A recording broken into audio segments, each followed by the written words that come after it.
Hello दोस्तों, नमस्ते। कैसे हैं आप सभी? आज हम लोग बात करने वाले हैं difference between business, profession and employment पे। तो चलिए स्टार्ट करते हैं टॉपिक। बिजनेस क्या होता है? बिजनेस कमेंस कौन करता है? बिजनेस कमेंस करता है एंटरप्रेन्योर। कौन करता है? एंटरप्रेन्योर। एंटरप्रेन्योर का मतलब है कि जो बिजनेस को स्टार्टअप करता है, जो स्टार्ट बूस्ट देता है, उसे हम बोलते हैं entrepreneur. Clear? Next point, profession. The profession में commences on a completion of a degree. मतलब क्या आपको कोई डिग्री कोर्स कंप्लीट करना पड़ेगा and getting a certificate of practice, और आपको एक सर्टिफिकेट लेना पड़ेगा प्रैक्टिस का, उसको हम बोलते हैं प्रोफेशन। आगे देखिए, एम्प्लॉयमेंट। एम्प्लॉयमेंट क्या होता है? Employment commences on joining duty by entry into service agreement. मतलब क्या, जब आप ड्यूटी ज्वाइन करते हैं उस चीज को हम लोग क्या बोलते हैं? एम्प्लॉयमेंट। जब आप कहीं जॉब करने जाएंगे वो किसको क्या बोलेंगे हम लोग? एम्प्लॉयमेंट में हैं आप। आगे point, qualification.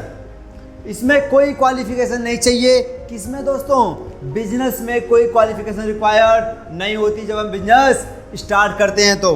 Next point, prescribed and professional qualification and training required. इसमें क्या है कि आपको प्रिस्क्राइब्ड होना चाहिए उस जो भी जिससे आप कर रहे हैं। मान लो कि आप सीए कर रहे हैं तो आईसीआई प्रिस्क्राइब्ड हो। अगर आप एडवोकेट बनना चाहते हैं तो बार काउंसिल ऑफ इंडिया। अगर आप मेडिकल में जाना चाहते हैं तो आपको एम्स से सर्टिफिकेट लेना पड़ेगा और ट्रेनिंग की ज़रूरत पड़ेगी। नेक्स्ट पॉइंट देखिए, इसमें एम्प्लॉयमेंट में qualification depends on the nature of job. जिस नेचर में एम्प्लॉयमेंट आपको मिलेगी उसकी जानकारी, उसकी क्वालिफिकेशन आपके पास होनी चाहिए। अब थर्ड पॉइंट देखते हैं, इन्वेस्टमेंट। इन्वेस्टमेंट क्या मतलब? पैसा इन्वेस्ट करना बिजनेस में। ध्यान सुनना, capital requirement depend on the scale of business. भैया सीधी सी बात है, जितना बड़ा बिजनेस होगा उतना ज़्यादा इन्वेस्टमेंट लगेगी, छोटा बिजनेस होगा तो छोटी इन्वेस्टमेंट लगेगी। इसमें limited capital investment is required.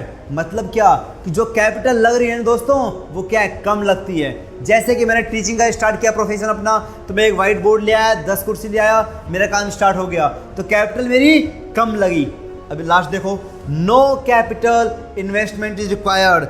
आप जब जॉब करने जाएंगे वहाँ कोई आपको कैपिटल नहीं लगाना। यहाँ तक पॉइंट क्लियर हो गया। अब फोर्थ पॉइंट पे चलते हैं हम लोग। तो हम लोग फोर्थ पॉइंट करते हैं जो कि हमारा रिस्क है। रिस्क मतलब क्या है? बिजनेस में देखना ध्यान से, in business there is always risk and uncertainty.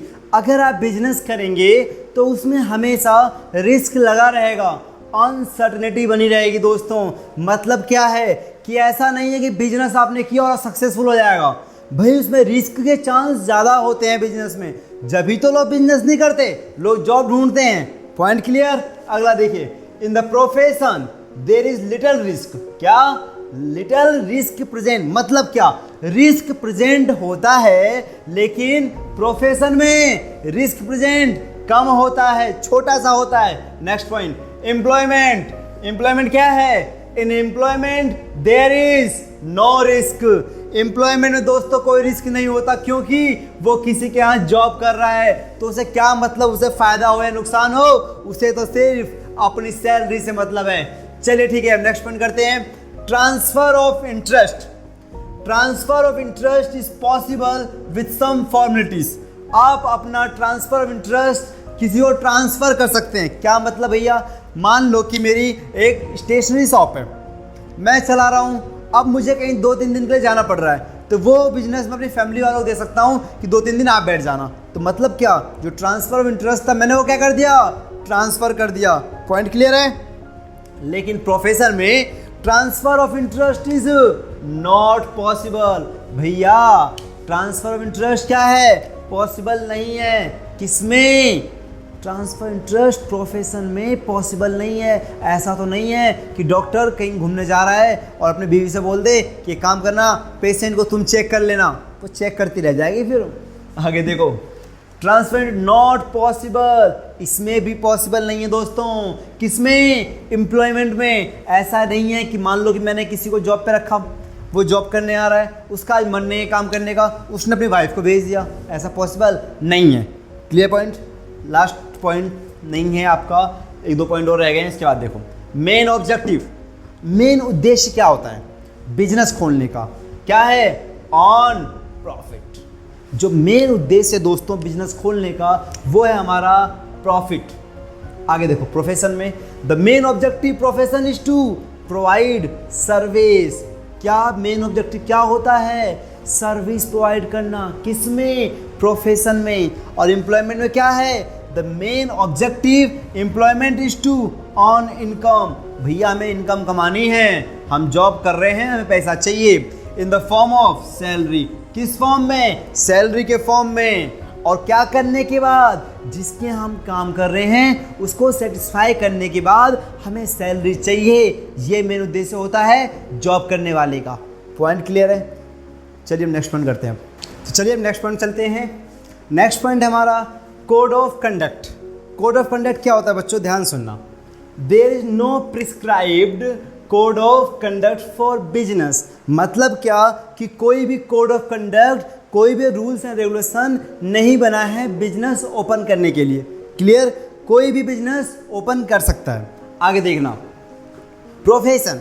Code of conduct is prescribed by the professional association. मतलब क्या? कोड ऑफ कंडक्ट है, किसने बनाया है? प्रोफेशनल एसोसिएशन ने। मैं आपको एग्जांपल दूं तो एग्जांपल देखना, bar council of India. Bar council of India किस चीज का है? एडवोकेट। एडवोकेट का। क्लियर? मतलब क्या कि आपको एडवोकेट बनने के लिए बार काउंसिल ऑफ इंडिया से क्या लेना पड़ेगा? सर्टिफिकेट लेना पड़ेगा। और साथ साथ क्या करना पड़ेगा? इनके रूल्स एंड रेगुलेशन फॉलो करने पड़ेंगे।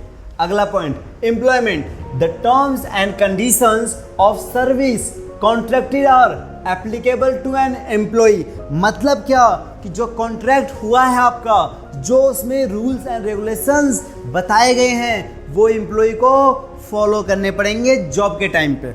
लास्ट पॉइंट देखना आप लोग, नेचर ऑफ वर्क इन्वॉल्व। कौन कौन सा काम, किस नेचर काम इन्वॉल्व होता है बिजनेस में? क्या है? इट इन्वॉल्व्स प्रोडक्शन होता है बिजनेस में, परचेज एंड सेल, खरीदना और बेचना होता है। और क्या होता है? एक्सचेंज होता है। किस चीज का? गुड्स एंड सर्विसेज का। सर इसका मतलब समझ नहीं आया। ठीक है, प्रोडक्शन मतलब क्या होता है? किसी चीज का मैन्युफैक्चरिंग करना, उत्पादन करना। क्लियर? परचेज एंड सेल, खरीदा और बेच दिया। मान लीजिए कि ये वाला गुड्स मैंने खरीदा और मैंने बेच दिया, परचेज एंड सेल हो गया। या इसको आप क्या बोल सकते हो? Exchange of goods and services. अगला पॉइंट देखिए, it involves the rendering of personalised service of specialised nature. मतलब क्या है कि अगर मान लीजिए आप एडवोकेट हैं तो आप अपनी चीज किसी और को नहीं दे सकते। कौन सी चीज? जो आपके पास डिग्री है दोस्तों। पॉइंट देखना, it involves the rendering of personalised service. मतलब क्या? उसका पर्सनल होना जरूरी है, वही वो काम कर सकता है, उसके अलावा कोई और नहीं कर सकता। आगे देखना, it involves performing the work as assigned by the, क्या है दोस्तों? एम्प्लॉयर। जो एम्प्लॉयर एम्प्लॉय को काम देगा वो काम एम्प्लॉय को करना पड़ेगा जॉब के टाइम में, जॉब के रहते हुए। तो आप लोगों का ये टॉपिक क्लियर हो गया। अगर आपको कोई डाउट आता है तो आप कमेंट में पूछना है मेरे से, और नीचे व्हाट्सएप, टेलीग्राम सब कुछ दिया हुआ है, आप मुझे वहाँ डाउट पूछ सकते हैं। थैंक यू दोस्तों।